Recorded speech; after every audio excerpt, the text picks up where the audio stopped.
As part of a history research task, you'll sometimes be asked to write a research rationale. However, a lot of people don't really know what this is or why it is required.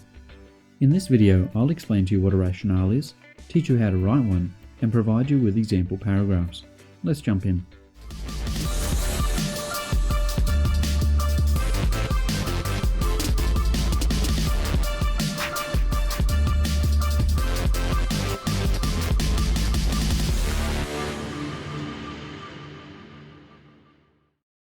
Welcome back to another History Skills video.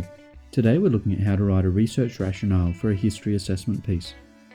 Before completing this step of your research, make sure that you've finished the first 3 steps of the research process. These are: create a key inquiry question, done extensive background research, and written your sub-questions. If you need help with any of these previous steps, I've created videos on each one to help you out. Links to them can be found in the description section below this video. Once you have completed these steps, you are now ready to create a research rationale. So what is a research rationale? A rationale is a written explanation about your research task that helps your marker understand the decisions you made before you start your source research. A rationale seeks to answer 3 basic questions. Firstly, why have you chosen this particular topic to research? Secondly, what questions do you specifically want answered as a result of your research? And finally, how do you plan on finding the best sources during your research? Based upon the 3 questions mentioned before, your rationale should have 3 distinct sections that answer each one. Please note that you could answer all 3 in a single paragraph if you have a short word limit, but having 3 separate paragraphs may be easier for you. Firstly, explain your topic choice. You should explain as clearly as possible why you have chosen this particular topic. Don't just say, "It is interesting."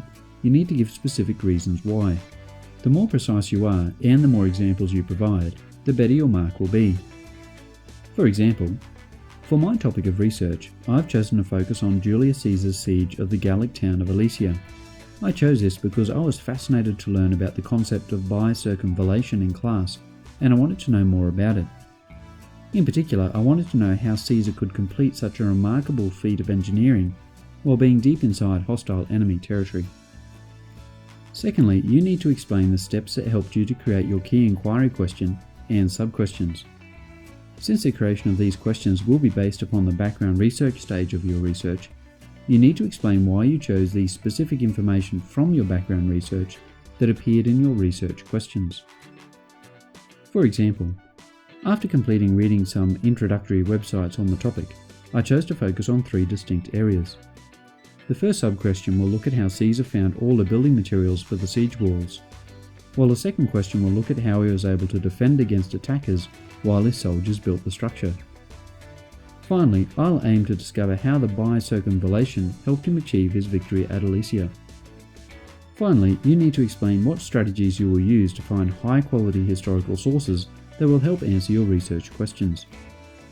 In this section, you want to specifically name the databases, museums or other research resources you're aware of, which you will use to find the best sources on the topic.